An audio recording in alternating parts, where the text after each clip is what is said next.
বহরমপুর নামক গ্রামে এক দরিদ্র কৃষক বাস করত।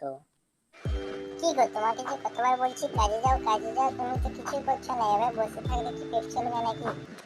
তাহলে তুমিই বলে দাও কি করব। কেন, জঙ্গল থেকে কাঠ কেটে নিয়ে আসো। ভদ্রলোকটি বেরিয়ে পড়ে জঙ্গলে কাঠ কাটার জন্য।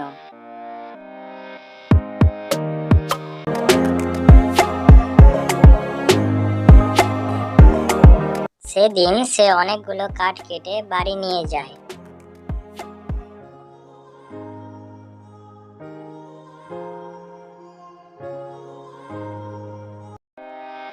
পরের দিন সে আবার আসে জঙ্গলে কাঠ কাটার জন্য। ঠিক তখনই ওখানে এক বাঘ এসে উপস্থিত হয়।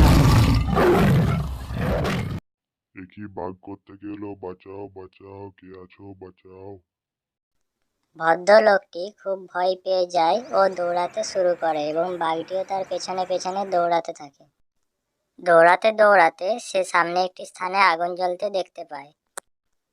সে জানতো যে জীবজন্তুরা আগুনকে ভীষণ ভয় পায়, তাই সে আগুনের কাছে আশ্রয় নেয়। তারপর আবার কি, বাঘটি ভয়ে পালায় এবং ভদ্রলোকটি তার বাড়ি ফিরে আসে। তো বন্ধুরা, ভিডিওটি যদি ভালো লেগে থাকে তাহলে ভিডিওটিতে লাইক করবে, এরকম মজাদার মজাদার ভিডিও পেতে আমাদের চ্যানেলটিকে সাবস্ক্রাইব করবে। আর হ্যাঁ, ভিডিওটি কেমন লাগলো তা কমেন্টে জানাতে ভুলো না কিন্তু।